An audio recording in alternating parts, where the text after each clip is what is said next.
नमस्कार दोस्तों, संस्कार अकादमी के YouTube चैनल संस्कार स्टडीज पर आज आपका एक बार फिर से स्वागत है। भारतीय इतिहास सिंधु घाटी की सभ्यता, जिसको हम कल पूरा कर चुके हैं। सिंधु घाटी सभ्यता की समाप्ति के बाद आज हमारा दूसरा सबसे महत्वपूर्ण चैप्टर है, जिसका नाम है वैदिक सभ्यता। वैदिक सभ्यता इंडियन हिस्ट्री का एक महत्वपूर्ण पार्ट है, जो सिंधु घाटी सभ्यता के बाद का है। अगर समय के आधार पर देखें तो सिंधु घाटी सभ्यता के बाद का है। ये हमारे लगभग सभी कॉम्पिटिटिव एग्जाम के लिए इंपॉर्टेंट साबित होने वाला है।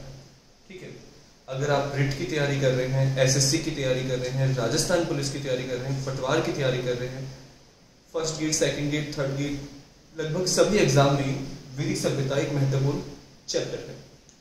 तो वैदिक सभ्यता के बारे में सबसे पहले वैदिक सभ्यता की परिचय को देखने की वैदिक सभ्यता है क्या।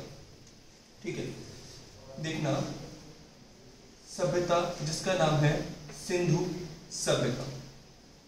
सिंधु सभ्यता का 1750 ईसा पूर्व में समाप्त हो गई। सिंधु सभ्यता 1750 ईसा पूर्व में समाप्त हो जाती है और इस सिंधु सभ्यता के बाद सप्त सैंधव प्रदेश में जो सभ्यता विकसित होती है उसी का नाम है वैदिक सभ्यता।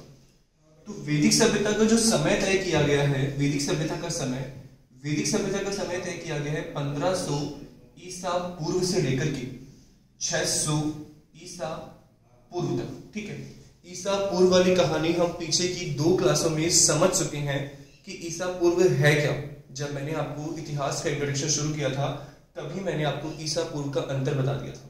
ठीक है, ईसा पूर्व में समय को हमेशा पीछे के क्रम में लिखते हैं, घटते हुए क्रम में लिखते हैं। जैसे कि फॉर एग्जाम्पल एक व्यक्ति 550 ईसा पूर्व में राजा बनता है। एक व्यक्ति 550 ईसा पूर्व में राजा बनता है और 50 वर्ष के शासन के बाद में उसकी मृत्यु हो जाती है। 50 वर्ष के शासन के बाद उसकी मृत्यु हो जाती है। तो वह कब बना? 600 ईसा पूर्व में या फिर 500 ईसा पूर्व में। 50 वर्ष के शासन के बाद उसकी मृत्यु होती है, तो उसकी मृत्यु होगी 500 ईसा पूर्व में।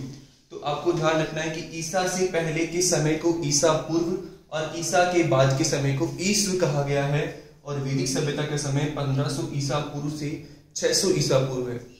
दूसरा प्रश्न वैदिक सभ्यता को लेकर के अगर बने तो वो यह बने कि आज के समय से वैदिक सभ्यता कितने वर्ष पुरानी है। ठीक है, आज के समय से वैदिक सभ्यता कितने वर्ष पुरानी है, यानी कि 1500 ईसा पूर्व में वैदिक सभ्यता की शुरुआत हुई सिंधु घाटी सभ्यता की समाप्ति के बाद। और आज चल रहा है 2020। आज क्या चल रहा है? 2020। तो सीधा सा है लगभग 3500 वर्ष यह सभ्यता पुरानी। आज के समय को और पीछे के समय को आप जोड़ दोगे तो इस सभ्यता का पुराना समय निकल के आ जाएगा। तो 3500 साल पहले, ठीक है ना, 3500 वर्ष पहले भारतीय भूमि पर जो सभ्यता विकसित हुई उसी का नाम क्या था? वैदिक सभ्यता था। ठीक है, इतनी बात समझ में आई होगी आपको। ये वैदिक सभ्यता का पूरा समय 1500 से लेकर के 600 ईसा पूर्व तक का। नेक्स्ट बात देखें वैदिक सभ्यता की। इस वैदिक सभ्यता को 2 भागों में बांटा गया। पहला ऋग्वैदिक काल, दूसरा उत्तर वैदिक काल। ऋग्वैदिक काल और उत्तर वैदिक काल वैदिक सभ्यता को 2 भागों में बांटा गया है या विभाजित किया गया। ठीक है, अब इसी एक सभ्यता को 2 भागों में डिवाइड कर दिया गया, तो कुछ तर्क या कुछ आधार हुआ होगा। तो और इसका आधार जो रहा था वह था लोहा। ठीक है, लोहे को आधार मान के इस सभ्यता को 2 भागों में बांटा गया। 2 भागों में बांटा तो इसका समय भी 2 भागों में निकल करके आ गया।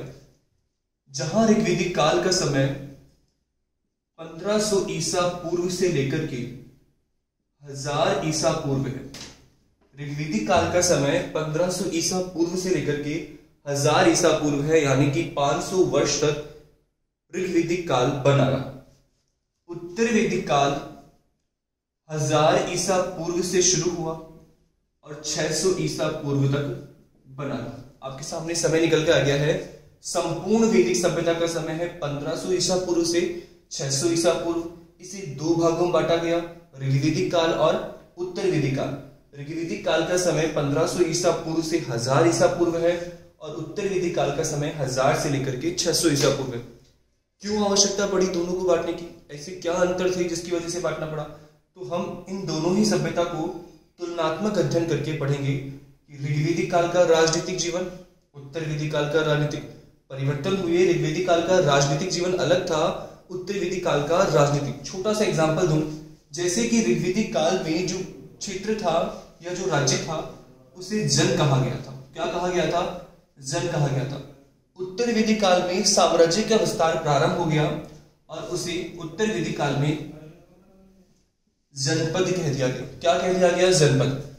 ठीक है। और बहुत सारी चीज है यहां पर। पशुपालन को महत्व दिया जाएगा। ऋग्वैदिक काल में पशुपालन को महत्व दिया जाएगा, उत्तर वैदिक काल में कृषि को महत्व दिया जाएगा। ठीक है। ये अंतर हम पढ़ेंगे आगे क्लास में, लेकिन अभी अपन देखते हैं कि विभाजन का आधार क्या था। तो विभाजन का सबसे बड़ा आधार था लोहा। जहां ऋग्वैदिक काल के लोग लोहे से परिचित नहीं थे, वहीं उत्तर वैदिक काल के लोग लोहे से परिचित हो गए थे। ठीक है। आपको ध्यान रखना है कि क्या वैदिक सभ्यता के लोग लोहे से परिचित थे? आपका आंसर होना चाहिए सही। अगर सिर्फ उसने वैदिक सभ्यता पूछा है कि वैदिक सभ्यता के लोग लोहे से परिचित थे, हाँ बिल्कुल लोहे से परिचित थे। क्या सिंधु सभ्यता के लोग लोहे से परिचित थे? नहीं थे। तो क्योंकि सिंधु सभ्यता के लोग लोहे से परिचित नहीं थे तो वहां नहीं थे और वैदिक सभ्यता के लोग परिचित थे। अब नेक्स्ट प्रश्न है, ऋग्वैदिक काल और उत्तर वैदिक काल, क्या दोनों ही काल के लोग लोहे से परिचित थे? नहीं थे। ऋग्वैदिक काल के नहीं थे और उत्तर वैदिक काल के थे। तो ऋग्वैदिक काल के लोगों को लोहे का ज्ञान नहीं था, तो लोहे से संबंधित उपकरण, धातुएं और हथियार का निर्माण इन्होंने नहीं किया। किंतु इन्हें ज्ञात हो गया तो इन्होंने इन सब चीज का निर्माण कर दिया। अब एक और चीज, लोहे का प्राचीनतम साक्ष्य 1050 ईसा पूर्व का है। हमें जो उत्खनन में लोहे का प्राचीनतम साक्ष्य प्राप्त हुआ है वो 1050 ईसा पूर्व का है, यानी कि इससे पहले 1050 से पहले लोहे का ज्ञान लोगों को नहीं था। तो आप देख लो 1050 से पहले जो सभ्यता आती है वो है ऋग्वैदिक, इन्हें ज्ञान नहीं था। और लोहे का सबसे प्राचीनतम साक्ष्य कब का है? 1050 ईसा पूर्व का, यानी कि उत्तर वैदिक काल के आने के प्रारंभ में और ऋग्वैदिक काल की समाप्ति के बाद लोग लोहे से परिचित हो गए थे और उत्तर वैदिक काल में लोहे से संबंधित धातुएं, उपकरण और हथियार बनने लग गए थे। और लोहे का प्राचीनतम साक्ष्य 1050 ईसा पूर्व का जो हमें प्राप्त हुआ है वो भारत की उत्तर प्रदेश राज्य कौन सा है? उत्तर प्रदेश राज्य। और उत्तर प्रदेश के एटा जिले और अतिरंज खेड़ा, ठीक है, अतिरंज खेड़ा से प्राप्त हुआ है। लोहे का प्राचीनतम साक्ष्य यूपी के एटा जिले के अतिरंज खेड़ा से प्राप्त हुआ है। तो लोहा ऋग्वैदिक काल और उत्तर वैदिक काल दोनों को विभाजन करने का महत्वपूर्ण आधार रहा है। अब बात करूं मैं इस वैदिक सभ्यता का जो जन्मदाता कौन था। जहां हमने सिंधु सभ्यता को लेकर के जन्मदाता के लिए कहा था कि हमें उत्खनन में या खुदाई में 4 प्रकार की खोपड़ियां या नरकंकाल मिली, जिसके आधार पर हमने सिंधु सभ्यता की जन्मदाता का निर्धारण किया और कहा कि मिश्रित प्रजाति के लोग थे, क्योंकि अलग अलग थे। प्रोटो ऑस्ट्रेलाइट था, भूमध्य सागरीय था, मंगोलियन था और कौन थे? अल्पाइन। तो 4 प्रकार के नरकंकाल या खोपड़ियां मिली, जिसके आधार पर हमने कहा कि सिंधु सभ्यता के लोग मिश्रित प्रजाति के थे। लेकिन वैदिक सभ्यता के लिए इसकी जन्मदाता के रूप में जो शब्द आया है वह शब्द है आर्य। तो आर्यों को वैदिक सभ्यता का जन्मदाता माना गया। यहां तक की बात अभी अपनी हो गई कि वैदिक सभ्यता क्या है, कितने भागों में बटी हुई है, कौन इसकी जन्मदाता है और किस तरह से वैदिक सभ्यता को 2 भागों में बांटा गया। इसके आगे पढ़ने से पहले हमें वैदिक सभ्यता के बारे में जानकारी के स्रोतों का अध्ययन करना पड़ेगा कि इस सभ्यता की जानकारी हमें कहां से, ठीक है ना, इस सभ्यता की जानकारी हमें कहां से हुई। जो भी हम आगे विवरण लिखेंगे, चाहे वैदिक सभ्यता के लोगों का राजनीतिक जीवन हो, सामाजिक जीवन हो, आर्थिक जीवन हो, धार्मिक जीवन हो, सांस्कृतिक जीवन हो, उसकी जानकारी हमें कहां से प्राप्त हुई। जैसे कि सिंधु सभ्यता में पुरातात्विक आधार पर जानकारी प्राप्त हुई, तो वैदिक सभ्यता के बारे में जानकारी कहां से प्राप्त हुई। ठीक है, तो वैदिक सभ्यता को लेकर के हम जानकारी के स्रोत की बात करेंगे कि वैदिक सभ्यता की जानकारी कहां से। देखो,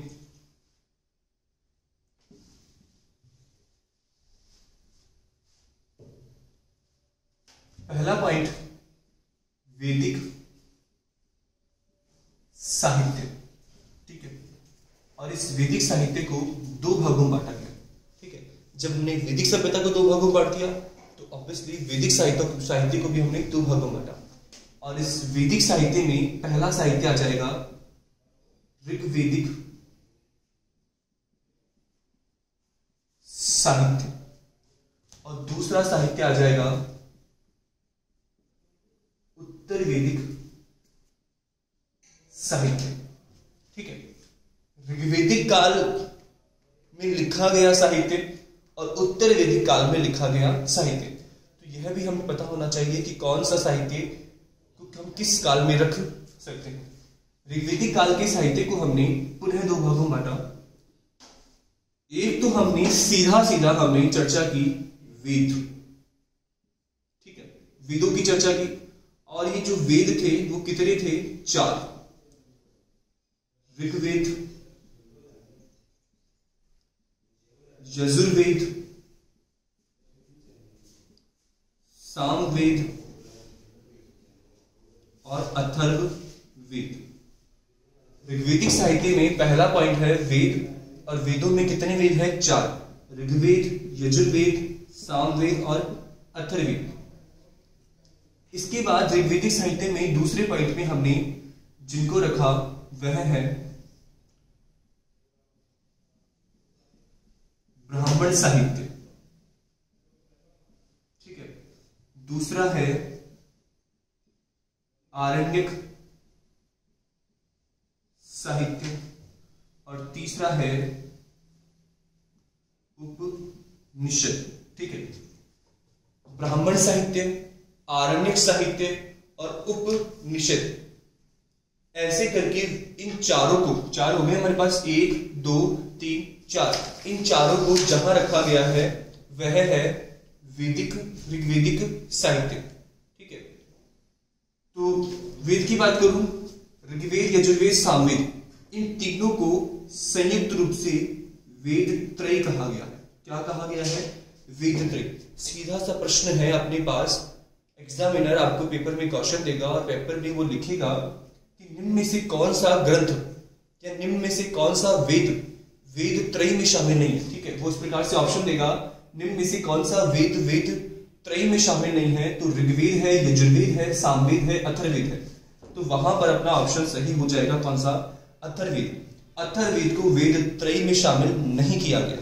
ठीक है, तो जब वेदों की रचना प्रारंभ हुई थी, इन तीनों को ही प्रधान वेद माना गया था। ठीक है, यानी इन तीनों का ही वैदिक साहित्य में महत्व था। यह 3 ही प्रधान वेद थे, इसलिए इनको संयुक्त रूप से कहा गया था वेद त्रय। ठीक है, तो वेद त्रय कह दिया गया। किंतु बाद में अथर्वा ऋषि और अंगिरस के द्वारा एक ग्रंथ और लिखा गया जिसका नाम था अथर्ववेद। अथर्ववेद का महत्व भी बढ़ गया। जितना महत्व इन तीनों वेदों का था, उतना ही महत्व अथर्ववेद का था। तो आगे चल करके अथर्ववेद को भी वेदों में शामिल कर दिया गया। इसीलिए हमारे वेदों की संख्या कितनी हो गई? 4। लेकिन अभी आपको ध्यान रखना है कि वेद त्रय में कुल कितने वेद हैं? तो वेद त्रय में कुल वेद हैं 3 वेद। कितने वेद हैं? 3 वेद। ठीक है, अब आता है इसके बाद ब्राह्मण साहित्य, आरण्यक साहित्य और उपनिषद। तो ब्राह्मण साहित्य, आरण्यक साहित्य और उपनिषदों की रचना की आवश्यकता क्यों हुई? ठीक है, तो ब्राह्मण साहित्य में सीधी बात करें तो ब्राह्मण साहित्य में कर्मकांड। ठीक है, ब्राह्मण साहित्य में वेदों से संबंधित ग्रंथ है ब्राह्मण साहित्य, आरण्यक साहित्य, उपनिषद। तो वेदों को सरल भाषा में या इनको समझने के लिए इनसे संबंधित ग्रंथ लिखे गए जिनमें ब्राह्मण साहित्य है, आरण्यक साहित्य है, उपनिषद है। तो ब्राह्मण साहित्य, इनकी संख्या 7 बताई गई है। इनकी संख्या कितनी बताई गई है? 7 बताई गई है। और ब्राह्मण साहित्य कर्म कांड पर आधारित है। किस पर आधारित है? कर्म कांड। सीधा सा प्रश्न है, ब्राह्मण साहित्य किस पर आधारित है या उनमें किस विषय की प्रमुख चर्चा की गई है? तो ब्राह्मण साहित्य कर्म कांड पर आधारित है। और इनकी संख्या कितनी है? 7। प्रत्येक वेदों से संबंधित उनका एक ब्राह्मण ग्रंथ होगा। प्रत्येक वेदों से संबंधित उनका एक ब्राह्मण ग्रंथ होगा। जैसे ऋग्वेद से संबंधित ऐतरेय और कौशिकीय चर्चा करेंगे अपन आगे, पूरी विस्तार से पढ़ेंगे, लेकिन अभी सिर्फ हम इंट्रोडक्शन देख रहे हैं वैदिक साहित्य में, ऋग्वेदिक साहित्य और उत्तर वैदिक साहित्य। तो ब्राह्मण साहित्यों की संख्या कुल 7 है और इनमें मुख्य रूप से चर्चा की गई है कर्म कांड की रचना। नेक्स्ट बात है आरण्यक साहित्य। आरण्यक शब्द है वो अरण्य से बना है और इसका तात्पर्य है जंगल, एकांत। ठीक है, आरण्यक साहित्य अरण्य से बना है और इसका अर्थ है जंगल या एकांत। तो जंगल में एकांत में बैठकर जिस व्यक्ति के द्वारा जिस साहित्य की रचना की गई उसे आरण्यक साहित्य कहा गया। ठीक है, एकांत में बैठकर, जंगल में बैठकर जिस व्यक्ति के द्वारा जिस साहित्य की रचना की गई उसे क्या कहा गया? आरण्यक साहित्य। अब कोई व्यक्ति एकांत में बैठेगा, जंगल में बैठेगा, तो ऑब्वियसली रहस्यात्मक बातें या रहस्यात्मक चीजें इसमें समाहित करेगा। तो आरण्यक साहित्य जिस पर बेस है वह है रहस्यात्मक। किस पर बेस है? रहस्यात्मक। मैं एक बार सही से लिखता हूं आपको इसके लिए।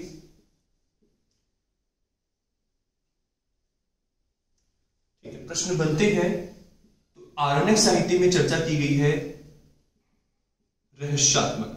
ठीक है, तो कौन से ग्रंथ रहस्यात्मक पर आधारित है? जैसे कि ऑप्शन है ब्राह्मण साहित्य, उपनिषद साहित्य, उपवेद या आरण्यक। तो आरण्यक किस पर है? रहस्यात्मक। ब्राह्मण साहित्य किस पर है? कर्मकांड। इसके बाद हम चलते हैं उपनिषद। उपनिषद को वेदांत भी कहते हैं। उपनिषद को क्या कहते हैं? वेदांत भी कहते हैं। उपनिषदों को वेदांत वेदांत इसलिए कहा गया कि उपनिषदों का अंत, ठीक है, सॉरी, वेदों का अंत, वेदों के अंतिम भाग क्या है? उपनिषद। इसलिए इनको क्या कहा गया? वेदांत कहा गया। और इनकी कुल संख्या जो है वह है 108।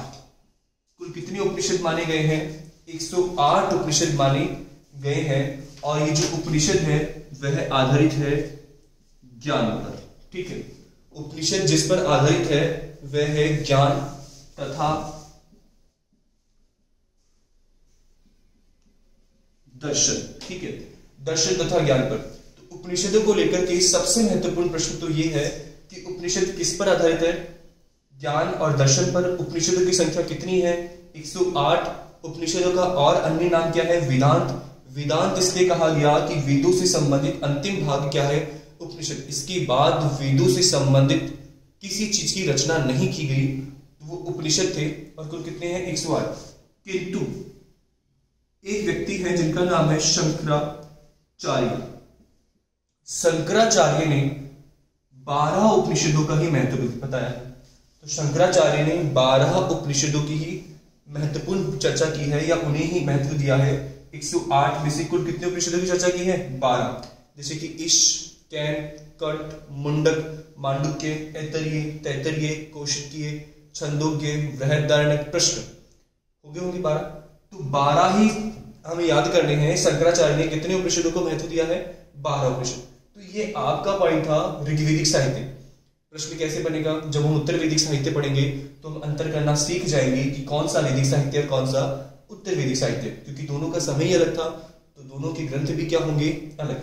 तो अभी आपने देखिए वेद कितने हैं? 4, ऋग, यजुर, साम और अथर्ववेद। संयुक्त रूप से क्या कहा गया है? तीनों को वेद त्रयी कहा गया। इसके बाद ऋग्वेदिक साहित्य में ब्राह्मण साहित्य को रखा गया है। पहला वेद हो गया, दूसरा ब्राह्मण साहित्य जो कर्मकांड रचना पर आधारित है। कुल संख्या कितनी है? 7। दूसरा है आरण्यक जो वन में बैठकर एकांत में लिखे गए और ये रहस्यवाद पर आधारित है। और तीसरा हो गया उपनिषद जिनको वेदांत कहते हैं और इनकी कुल संख्या 108 है। किंतु शंकराचार्य ने इनकी संख्या, महत्वपूर्ण संख्या कितनी बताई है? 12।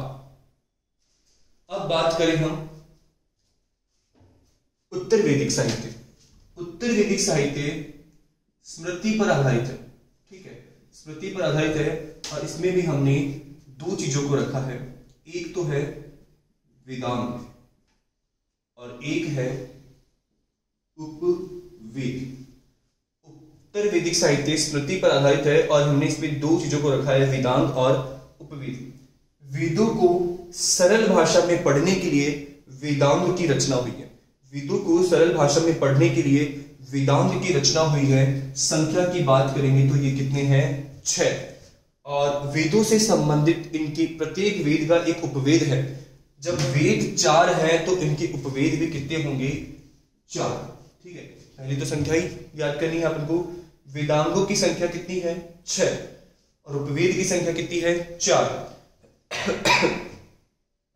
वेदांत की बात करो, कौन कौन से वेदांत है? पहला है शिक्षा,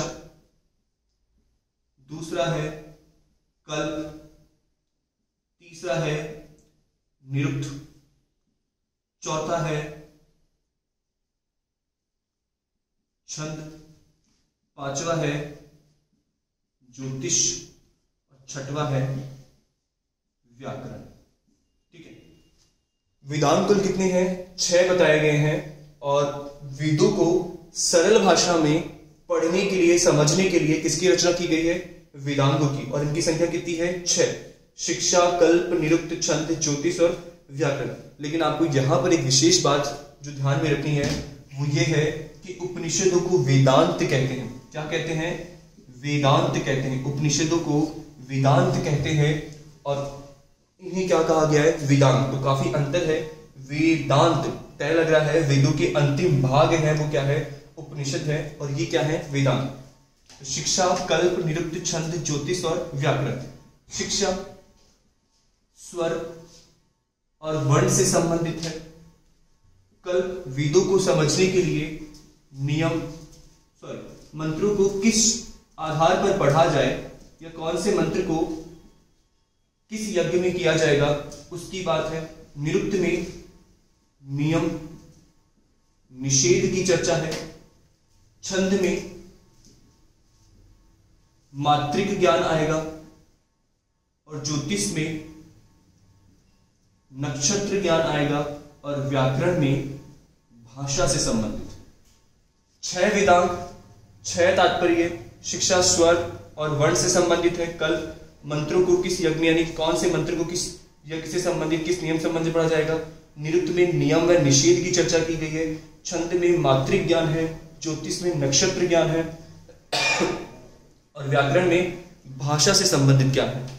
ये वाली चीज अगर याद है तो ठीक है, अगर नहीं होती है तो भी काम चल जाएगा। आपको यह याद होनी चाहिए कि वेदांगों की संख्या कुल 6 है, जिसमें शिक्षा, कल्प, निरुक्त, छंद, ज्योतिष और व्याकरण। अब बात करते हैं अपन उपवेद पर। ठीक है, उपवेद बताए गए हैं 4।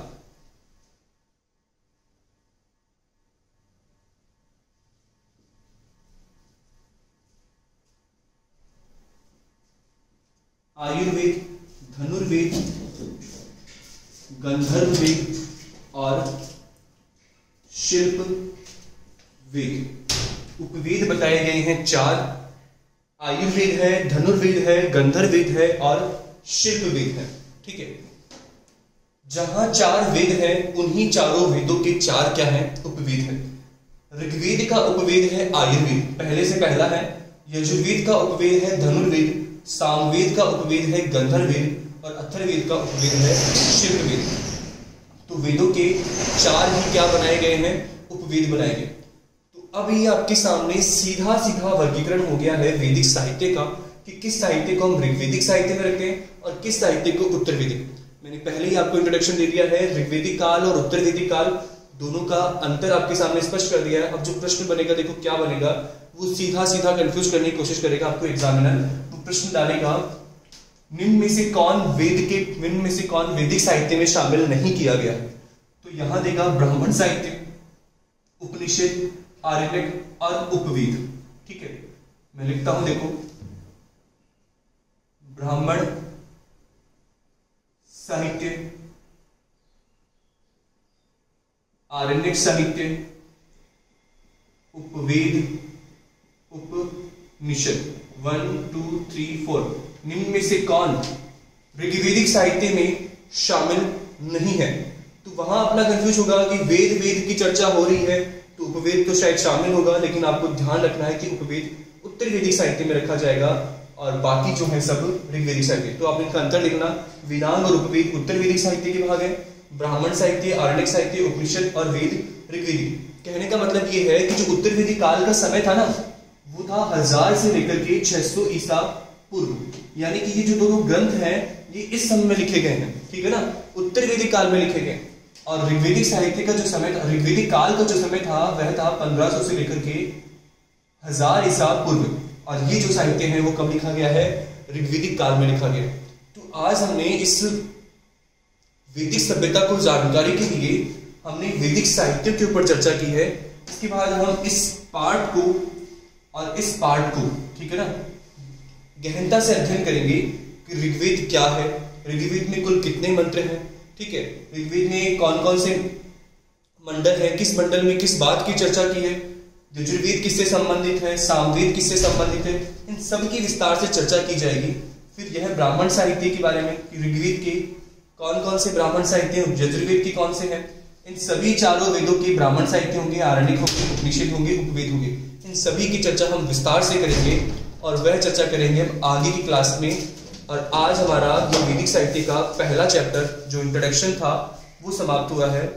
धन्यवाद।